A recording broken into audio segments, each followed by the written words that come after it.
guys, my name is Taz, and today this is the most significant requested video that I've ever had, and that is the purchase and installation of a Carberry vibration reduction plate on Doug, my UCE 2017 Classic 500. This video is actually sponsored. It's been brought to you by Stephen Miller from Oregon, USA, long-time subscriber and commenter to this channel. He has provided this for Doug, so you can thank Steve. I thank him profusely because he supplied this plate for the creation of this video. So thank you, Steve, and let's get into it. As you can see, I've basically assembled a whole bunch of parts that I will probably end up needing, if not more, from the shed. Probably the most significant thing that you will need will be a magneto puller, and this was only about 10 bucks, but to prevent damage to the magnets on the magneto, you will need a puller to get the magneto off. But there's a couple of things I want to do before we get to that. I've struggled with a way to try and ultimately quantify the effect or the success of the Carberry reduction plate. So what I've installed is a vibration meter onto my Galaxy mobile phone, and I want to start up the engine and see a pre-installation vibration figure versus a post-installation vibration figure. This is probably the best way I could think of to measure, quantify the effect that that device is having on reducing vibration. And I chose to install it on the bars because vibration through the bars is the thing that people complain about the most with Classic 500s. Let's fire Doug up.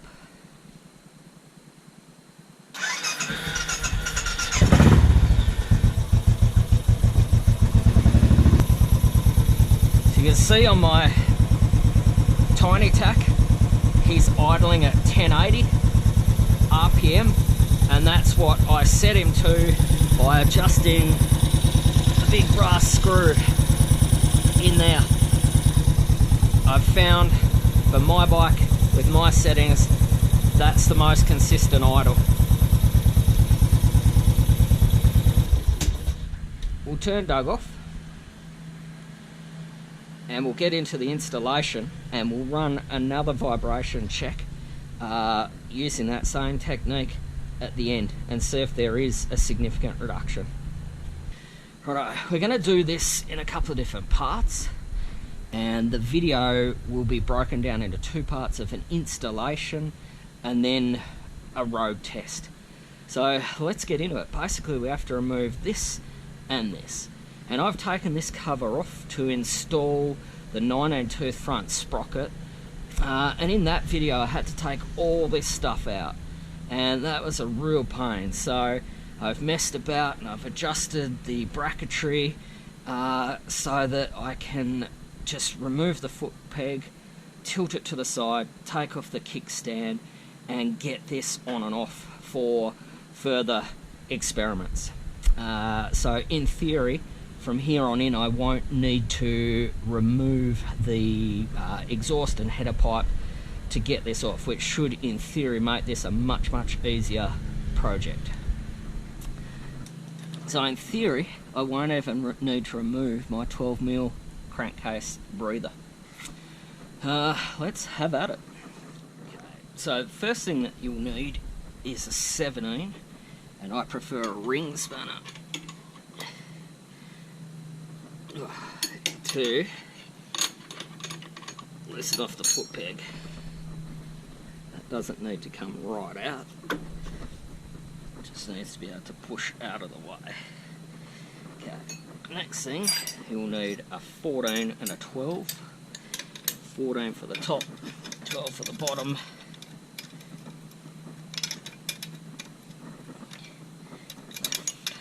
Loosen, to undo its bottom nut.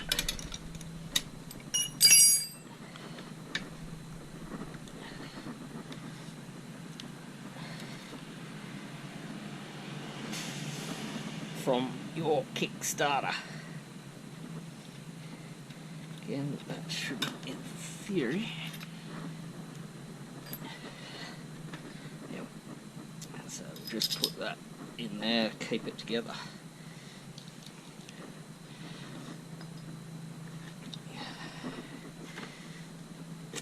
To drain the oil, I love using cat litter trays from the $2 shop. They're perfect for motorcycles. So we'll put that in position, get our foot peg out of the way, and in theory that will allow this cover to come off without having to take the exhaust off. So these are 8mm. So I'm going to keep these in pattern. Going to go that way. Crankcase breather around. Just because from previous experience they are slightly different lengths. So this is just the way I do things, guys. I by no means am a mechanic. All self-taught. You'll see that that one's a different size. But a lot of this is fairly logical stuff, and realistically it's just about being meticulous and tagging, taking photos if need be, doing research, experimenting. My personal experience is nothing on a motorcycle is unfixable.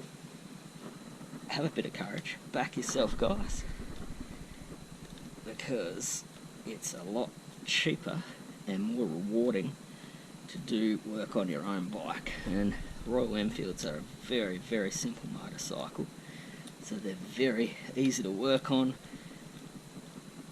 It's a good starting point for anyone who wants to do work on their own bike. Take our oil filler cap out.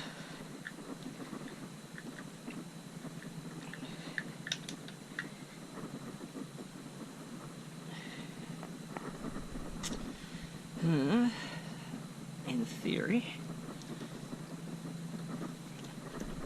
yep, can feel it.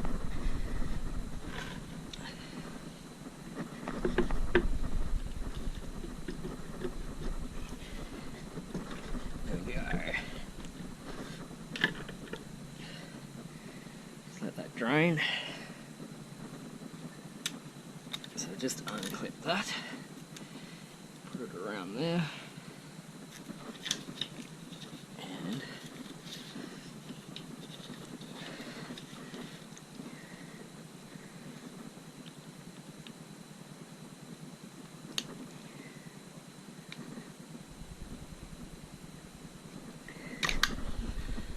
That off.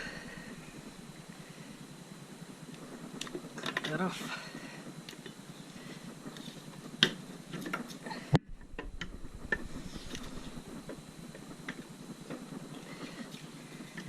Bam. There is the cover. Right. From previous experience, this O-ring here is super important. So always make sure that that is in that position. That's for your oil pump. That helps maintain oil pressure. Without that, you will have none. If that falls in there and you ignore it, your bike is going to have some issues. We've put it into gear. We put something through one of the holes so it crashes into, and we loosen this, which is a 19mm.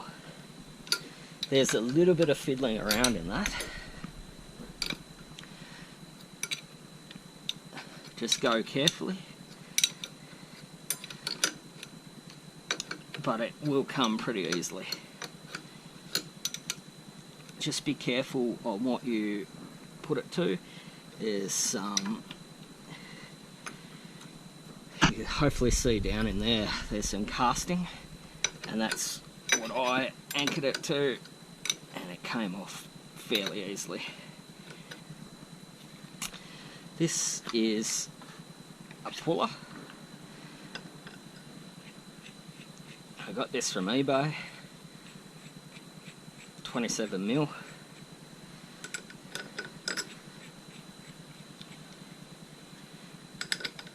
Threads on there, yeah, perfect.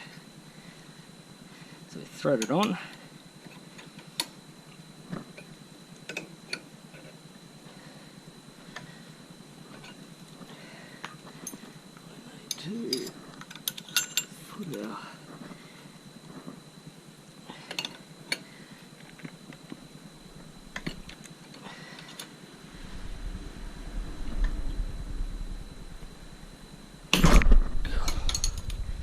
Yep, so just be careful with pullers, particularly if they've got a bit of tension on them.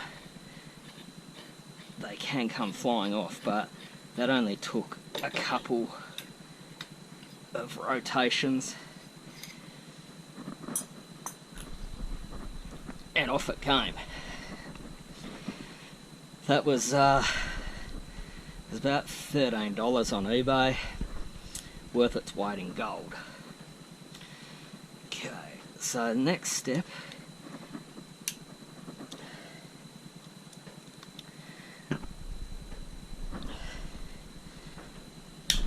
is to remove these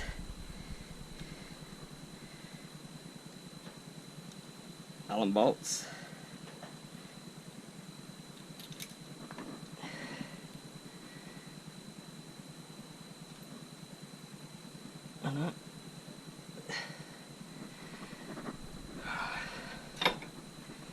Standard plate comes off. Right.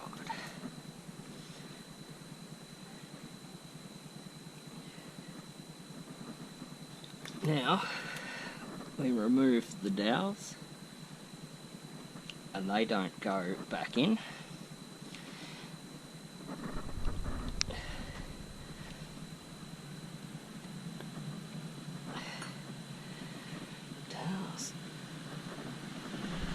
And we are ready to install the vibration plate. So this will conclude step one. Okay, so stage one's complete. It was about a 1 cup of tea job. Let's open up their instructions.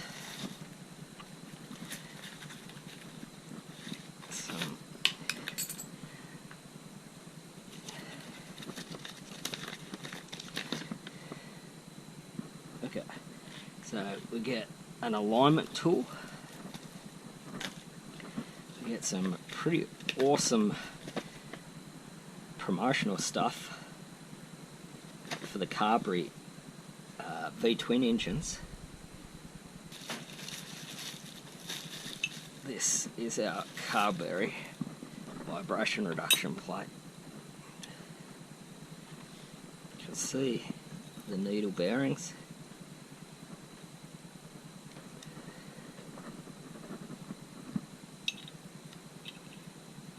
Cool.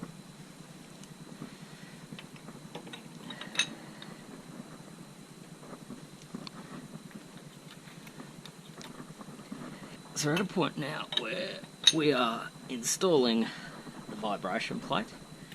That goes there, and I really do not see the point of that.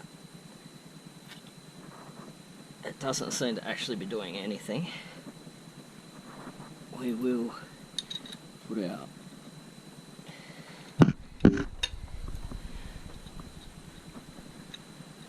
just remember the dowels don't go back in. Just hand tight them to start.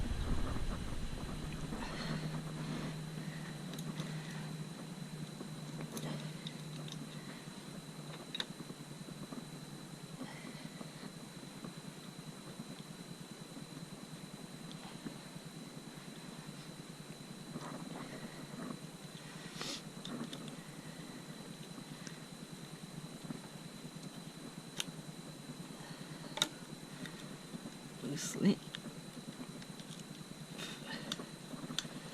These Allen bolts back in.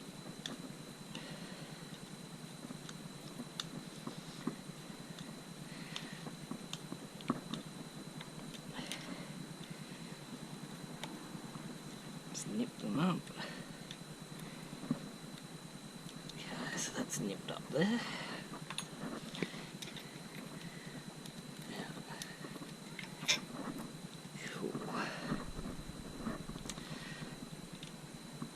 I don't know the torque specs, and I don't usually use torque specs, so tight and then a quarter nip is usually a good rule of thumb.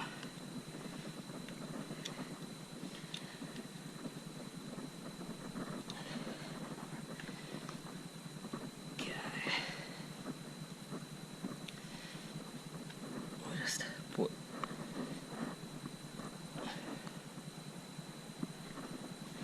dip that in some oil.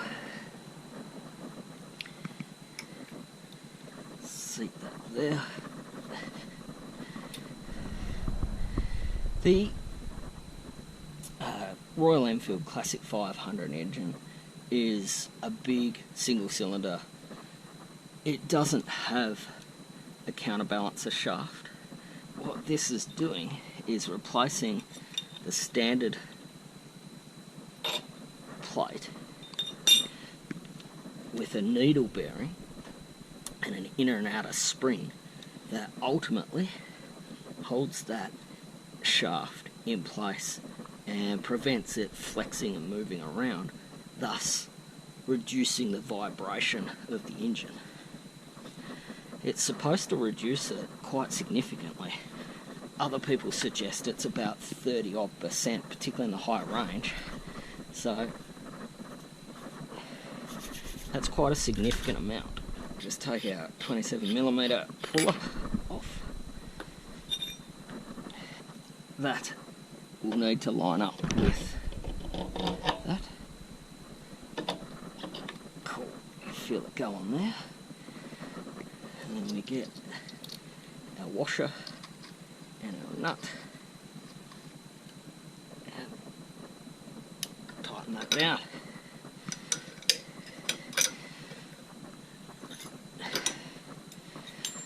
So we've got the Carberry vibration reduction plate installed. Part 3 will be getting the casing back on. Okay guys, theoretically we're on the homeward stretch. We've removed the case, we've taken the magneto off, we've replaced the stock plate with a Carberry vibration reduction plate. We've put the magneto back on, and ultimately we're at a point now where we're going to reinstall the casing.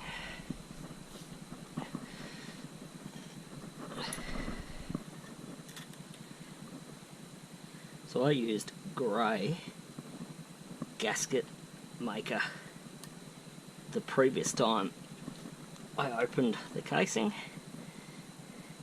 I'm going to use that again.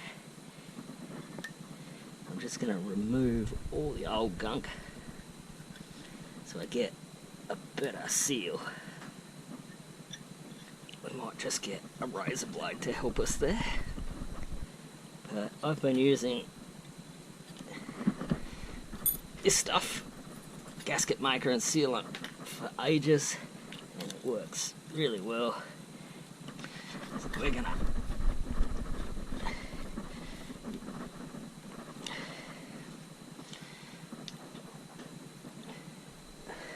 put a bead of silicone.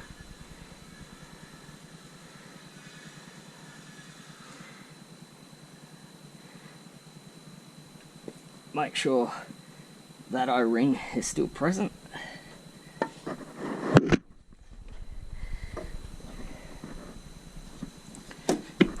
There. Made it together. 8mm.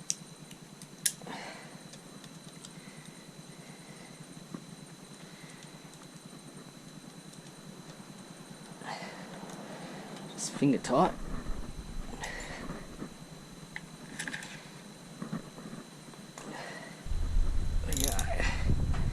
Tight plus a quarter.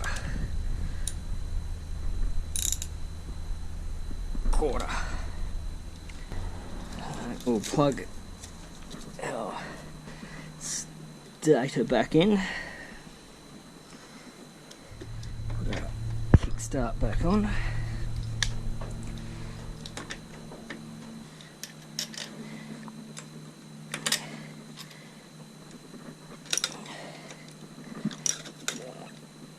Quarter. Right, 17.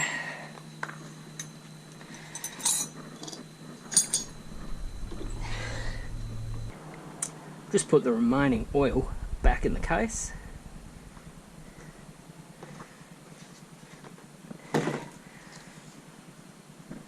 And then we are ready to start up the bike and use the vibration sensor and the app on my phone to determine whether the Carberry vibration reduction plate works at idle. Let's fire up this bad boy.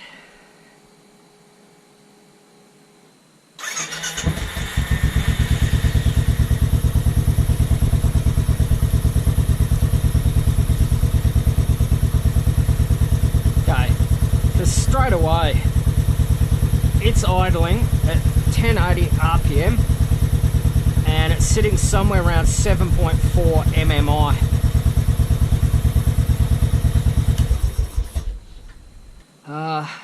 It was relatively easy to install. You'd sort of have to know a little bit about what you're doing, but if you allocate 2.5 hours in a home garage, that would easily get it done.